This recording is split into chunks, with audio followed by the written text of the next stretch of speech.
오늘의 본문의 주제는 배은망덕한 자에게는 은혜가 없다 하는 것입니다.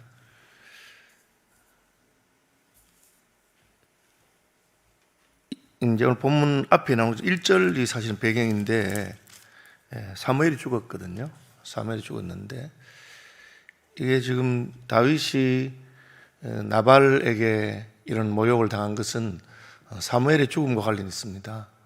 사무엘이 이스라엘의 사사로서 이스라엘을 통치했고 사무엘은 다윗의 배경이었습니다.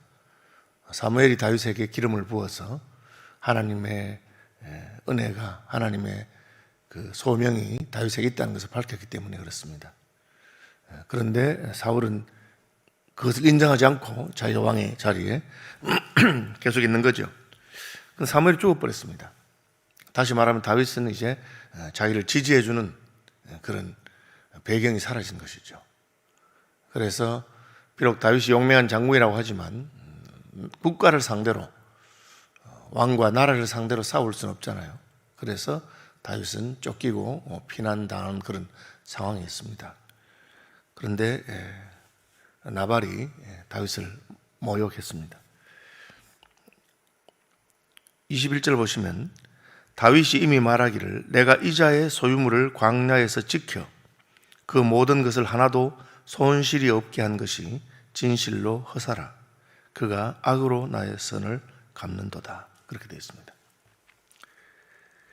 15절에는 그 종의 말인데 우리가 들에 있어 그들과 상종할 동안에 그 사람들이 우리를 매우 선대하였으므로 우리가 다치거나 이런 것이 없었으니 우리가 양을 지키는 동안에 그들이 우리와 함께 있어 밤낮 우리에게 담이 되었습니다. 그렇게 되었습니다.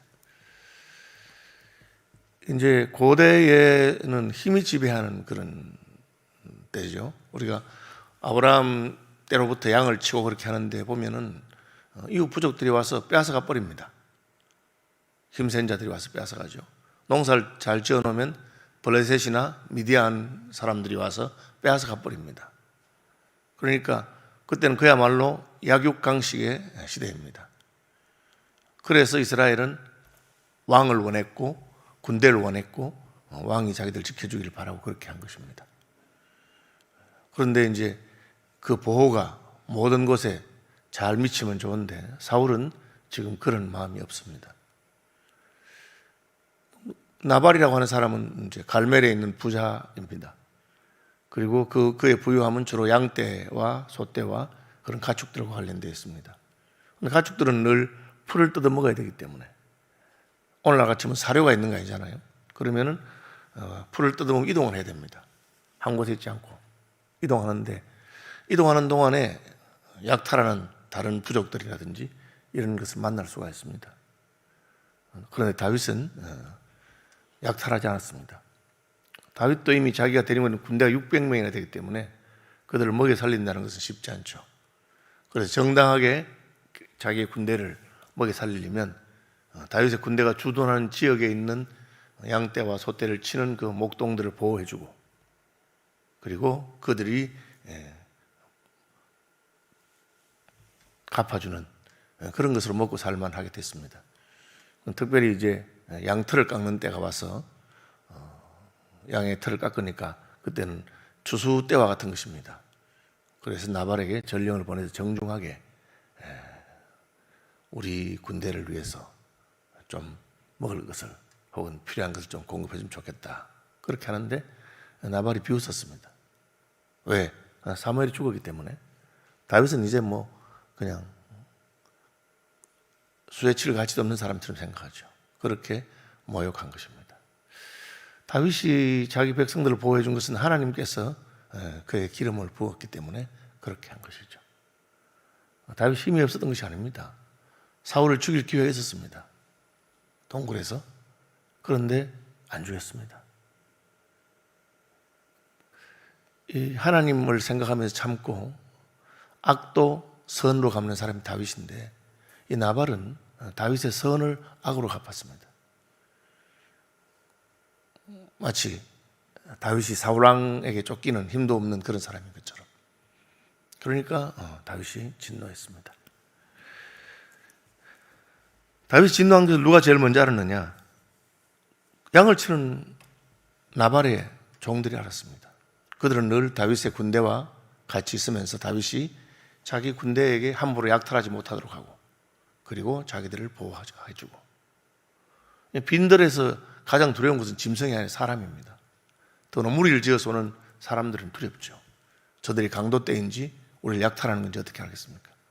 그런데 다윗은 늘 지켜주는 그런 사람이었기 때문에 마땅히 그 수고와 그 은혜에 보답을 하는 것이 마땅합니다. 나발은 그런 생각이 전혀 없습니다. 그냥 내가 부자 된 것하고 다윗하고 뭔 상관이 있느냐 이렇게 생각합니다. 여러분, 우리가 이제 남의 스토리를 보고 있으니까 참 저 나발이 돌대가리구나, 뭘 모르구나 그렇게 생각하지만 우리가 그렇습니다. 우리가 그냥 오늘날 이렇게 은혜를 누리고 잘 사는 것이 내가 잘나서 그런 것이라고 생각하면 안 됩니다. 하나님의 은혜가 있는 것이죠. 특별히 대한민국은 하나님의 특별한 은혜를 입은 나라입니다. 2차 세계대전 전에 식민지로 있던 나라가 독립해서 우리나라처럼 이렇게 성장한 경우가 없습니다. 특별한 경우입니다. 전쟁을 치르고 일본의 식민지 이후에 또 전쟁을 치르고 완전히 폐허가 됐던 땅에서부터 이만큼 성장한 것은 특별한 일입니다. 하나님의 은혜가 있는 것이죠. 그런데 원래 우리가 잘나서 그런 줄 알고 있습니다. 뭐가 잘났습니까? 우리하고 똑같은 민족이 살고 있는 북한에는 왜 저렇게 고난을 당하고 있습니까? 다른 민족입니까? 똑같은 민족입니다. 하나님께서 우리를 긍휼히 여기신 것이 있죠. 그럼 어떻게 하나님께 감사할 줄 알고 또 우리의 앞서간 우리의 아버지 세대와 할아버지 세대들의 수고에 대해서 감사할 줄 아는 그런 마음이 있어야 되겠죠. 그런데 원래 내가 잘나서 그런 줄 알고 있는 것입니다. 감사하는 마음이 없고 은혜를 모르니까 다윗의 전령들을 모욕한 것이죠. 어디서 무슨 너희가 뭔데 우리한테 와서 내가 모은 재산에 대해서 무슨 이러쿵저러쿵 좀 달라느니 말하니 하느냐, 그렇게. 이거는 이제 상식적으로도 안 맞을 뿐 아니라 하나님의 법에도 안 맞는 것입니다. 하나님 법이 무엇입니까? 약속의 땅 이스라엘 안에서 굶주리는 자나 가난한 자가 없도록 해라 하는 것이거든요. 그래서 다윗이 아무 은혜가 없어도 제가 우리의 소년들을 먹여야 되고 우리의 군대를 먹여야 되는데 좀 당신 넉넉하니까 좀 은혜를 베풀어 달라, 그렇게 하면 베푸는 것이 마땅합니다. 그것이 하나님께서 이스라엘 백성들에 주신 희년법이고 언약의 법이고 추수법입니다. 특별히 추수할 때는 알뜰하게 추수하지 말라고 그렇게 한 겁니다. 지금 양을 치는 자로서 양털을 깎을 때니까 그때는 추수할 때와 같은 거예요. 충분히 긍휼을 베풀어야 되고, 그래서 다윗이 그 하나님의 은혜 언약의 법에 의해서 요청한 것입니다. 우리가 당신을 보호해 주었고 그러니까 갚아라, 그런 것도 아니고 지금 추수할 때고 좋은 때가 아니냐. 근데 우리 소년들이 먹을 것이 부족하고 하니까 좀 은혜를 베풀어 주길 바란다. 그러면 하나님을 경외하고 공경하고 그 약속의 땅 가나안에 하나님의 은혜로 말미암아 와 있다는 걸 깨달았을 때는 그 자비를 베풀어야 되는데 그런 마음이 전혀 없습니다. 네가 나한테 해준 게 뭐 있다고? 그렇게 말합니다. 해준 게 없습니까? 해준 게 있습니다. 그러면 다윗은 좋다, 네가 그리 나온다면 나도 그래 한번 해보자 하고는 이제 자기 군대 600명 중에 자그마치 400명 데려갑니다. 3분의 2니까 거의 그냥 전력을 동원한 겁니다. 왜? 가족들을 보호할 사람이 있어야 되니까. 그죠? 수익은 조금만 두고 다 간 겁니다. 이게 다시 화가 많이 났다고 한 것입니다. 22절에 보시면 내가 그에게 속한 모든 남자 가운데 한 사람이라도 아침까지 남겨두면, 남자들 다 죽이겠다는 뜻이에요. 이게 무슨 뜻이냐면은 그 당시 남자들이 자기의 그 가족과 부족과 그 재산을 보호하는 군인이죠. 그러니까 나봐라, 네가 스스로 보호할 힘이 있어서 너의 양떼와 군대를 너의 힘으로 보호해서 이때까지 안전했다고 생각하는 줄 모르겠는데 한번 보호해봐라. 이제 내가 너하고 대적이 될 것이다. 보호해봐라 하는 것입니다. 나발이 보호할 힘이 있습니까? 다윗의 군대가 공격하면 보호할 힘이 전혀 없습니다. 그것을 보여주겠다는 것이죠. 너의 남자들 다 죽을 것이다. 보호할 힘이 있느냐? 전혀 보호할 힘이 없다. 너의 재산을 스스로 지킬 수 있는 그런 힘이 없다는 것입니다. 그것이 고대의 그 방식입니다. 힘이 있는 자는 자기 재산을 지키고 보호하지만 힘이 없는 자는 빼앗기게 되는 것이죠. 그래서 여호와 신앙은 여호와께서 우리의 보호자가 되어주신다.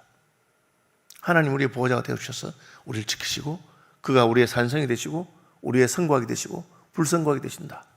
그 신앙을 가지고 있는 것인데 나발이 그래 나오니까 좋다 해보자 하고는 다윗이 군대를 끌고 가는 겁니다. 나발은 전혀 그에 대해 인식이 없습니다. 그럼 어떻게 됩니까? 나발이 인식이 없다고 해서 공격이 멈추느냐? 공격이 멈추지 않습니다. 하나님의 심판이 우리가 심판인 줄 몰랐다고 해서 안 오는 것도 아닙니다. 하나님의 진노도 오고 심판도 오고 다 오는 것입니다. 나발은 전혀 모르고 있습니다. 누가 압니까? 양떼를 지키던 하인들이 하는 거죠. 큰일 난 거죠. 이때까지 자기를 보호해 주던 다윗의 군대가 이제는 자기들을 공격하겠다고 하는 겁니다. 여러분, 하나님이 우리 편이 되는 것하고 하나님과 원수가 되는 건 완전 다른 관점입니다. 이날까지 하나님이 우리를 보호해 주셨는데 우리가 배은망덕할 뿐 아니라 하나님을 모욕하고 무시하고, 그러면 하나님께서 그래 한번 보자, 너 어떻게 하는지 한번 보자 하고 공격해 옵니다. 그럼 끝나는 거죠. 이 소년들이 이제 아비가일한테 가요.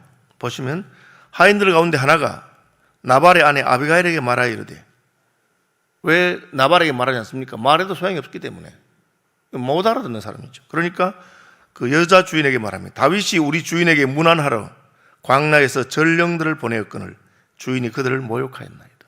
똑같은 일이 예수님께서 신약의 포도원 비유에 말씀하고 있습니다. 주인이 포도원을 농부들에게 세를 주어서 추수 때가 되어서 그 세를 받으러 보낸 겁니다. 어떻게 하면 쫓아내버립니다. 모욕하고 또 보냅니다. 또 쫓아냅니다. 나중에는 아들을 보냈는데 때려 죽였습니다. 그러니까 그때는 주인이 진노합니다. 이것들이 자기들 것인 줄 알았는가 보다. 가서 포도원을 빼앗아 버려서 다른 사람에게 주고 그들을 죽일 것이다. 그렇게 말한 겁니다. 이 들판에 있는 풀과 초원이 그냥 자기 건 줄 아는가 본데 하나님의 은혜로 보호하는 사람이 있었기 때문에 거기서 자기 양떼들이 마음대로 먹었는데, 그렇게 그러면 네 힘으로 한번 보호해보라. 내가 너의 남자들을 군대들을 다 죽이고 이제는 그러면 힘이 없기 때문에 그야말로 다 뺏길 수밖에 없는 그런 것을 말합니다. 우리가 들에 있어 그들과 상종할 동안에 그 사람들이 우리를 매우 선대하였으므로 우리가 다치거나 이런 것이 없었으니 우리가 양을 지키는 동안에 그들이 우리와 함께 있어 밤낮 우리에게 담이 되어 있다. 그렇게. 이거는 하인들로 다 아는데 주인은 모르는 것이죠. 여러분, 이걸 잊어버리면 안 됩니다. 하나님의 은혜가 이날까지 나를 지키셨다. 이게 감사하는 것이죠. 하나님은 감사하는 자에게 은혜 위에 은혜를 더하시고, 은혜를 모르고 배은망덕하고 하나님을 모욕하는 자에게는 그 은혜를 거두십니다. 하나님 은혜가 거두어지면 그 순간에 우리는 망하는 겁니다. 내가 믿음 생활 잘하는 것이 내가 잘나서인 줄 아십니까? 하나님의 성령이 나를 지키시고 나를 보호하시기 때문입니다. 그 보호가 떠나면 나는 어떤 악한 자가 될지 모르는 것이고 어떤 어리석은 자가 될지 모르는 것이 인생입니다. 사탄이 우는 사자와 같이 우리를 삼키려고 하는데 사탄이 우리를 흔들면 넘어지지 않을 자가 없습니다. 그러나 하나님께서 우리를 지키시고 보호하셔서 그나마 내가 믿음에 살고, 저는 늘 그런 느낌, 내가 목사 노릇하는 것도 참 하나님의 은혜가 나를 보호하셔서 그런 것이구나.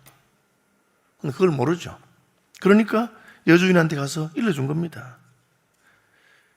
그런즉 이제 당신은 어떻게 할지를 알아 생각할지니 이는 다윗이 우리 주인과 주인의 온 집을 해하기로 결정하였습니다.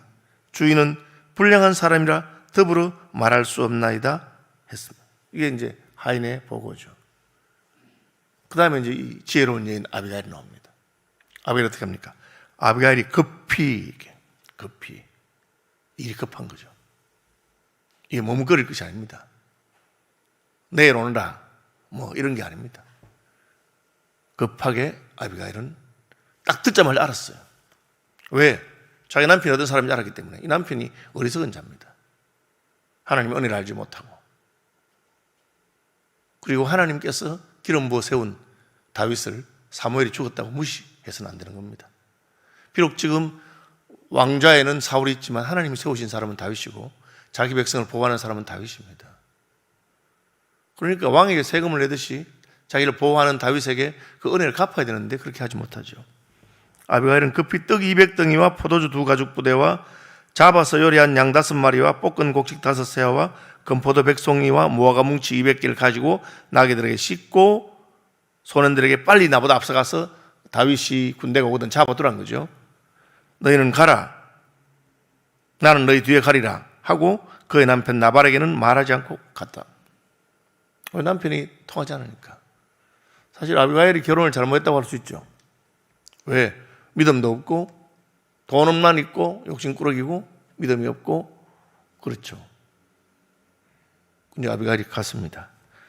아비가일이 나귀를 타고 산 호수단 곳을 따라 내려가더니 다윗과 그의 사람들이 자기에게로 마주 내려오는 것을 만났다. 그렇게 됐습니다. 예수님이 전쟁을 할 때 적의 2만을 나의 1만으로 싸워서 이길 자신이 있거든. 빨리 가서 화친해야 되는 거예요. 여러분, 하나님하고 싸워서 이길 수 있습니까? 우리가 하나님을 항복하는 것밖에 방법이 없어요.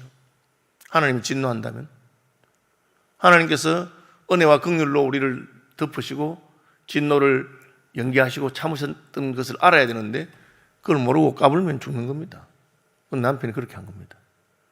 그러니까 아비가일이 빨리 찾아가서 긍휼과 자비를 구한 것입니다. 그리고 자기의 최선을 다해서 급하게 예물을 준비하고 먹을 걸 준비하고 다윗의 마음을 누그러뜨리게 한 것이죠. 이것이 아비가일의 지혜라고 할 수가 있습니다. 물론 이제 본문에 이제 전체로 연결되지만 이 나발에게 매여 있는 아비가일의 모습은 신약적으로 말하자면 사탄에게 매여 있는 우리의 모습과 같습니다. 우리는 어찌할 수 없는 것이죠. 그러나 하나님께서는 우리에게 깨닫는 마음을 주셔서 우리가 매여 있는 우리의 육신의 남편 나발이 하나님을 대적할 때 그와 같이 행동하면 안 됩니다. 탈동조하라 하죠. 남편과 아내가 한 마음으로 가야 되지만 잘못된 행동을 하고 잘못된 길을 가고 하나님의 종을 대적하고 그럴 때 아내가 빨리 그렇게 나간 겁니다. 우리는 그 여리고성의 기생 라합에게서 그것을 봅니다. 자기 민족이 하나님의 백성과 대적합니다. 그럼 어떻게 합니까? 같이 가면 안 되는 거죠. 같이 가면 같이 망하기 때문에 그런 정탐꾼을 살려주고 그리고 자기의 가족을 살리기 위해서 하나님을 선택하는 것을 볼 수가 있습니다. 나발은 사무엘이 죽었기 때문에 다윗은 끈떨어진 것 같고 힘이 없다고 생각하고 다윗에게 받은 은혜를 무시하고 다윗을 배신하고 버렸습니다. 그러나 아비가일은 그렇지 않습니다. 오늘 본문 뒤에 나오지만 아비가일의 고백을 보면 하나님께서 다윗과 함께 하시는 것을 분명히 알고 있습니다. 하나님 당신을 보호하시고 생명사기로 지키시고 당신 하나님이 쓰시는 분이라고 그렇게 알고 있습니다. 여러분, 우리가 선택할 때 잘 선택해야 되고 신속하게 대처할 필요가 있습니다. 내가 잘못한 것을 알았으면 어떻게 합니까? 빨리 회개하면 되고 빨리 하나님의 진노가 임하기 전에 하나님의 은혜의 보좌 앞으로 나가서 그의 긍휼과 자비를 구하는 것입니다. 아비가일이 그렇게 했습니다. 그렇게 해서 그의 집안은 망하지 않게 됩니다. 후에 보면 나발이 죽지만 다윗이 죽인 것이 아니라 하나님이 나발을 쳐서 죽게 한 것을 봅니다. 그것은 아비가일의 선택이 옳았고 나발의 선택이 잘못된 것을 하나님께서 증거하신 것입니다. 말씀 묵상한 아침 되시기를 바랍니다. 하늘에 계신 우리 아버지, 아버지의 이름을 거룩하게 하시며 아버지의 나라가 오게 하시며 아버지의 뜻이 하늘같이 땅에서도 이루어지게 하소서. 오늘 우리에게 일용할 양식을 주시고 우리가 우리에게 잘못한 사람들을 용서하여 준 것 같이 죄를 용서하여 주시고 시험하지 않게 하시고 악에서 구하소서. 나라와 권능과 영광이 영원히 아버지의 것입니다.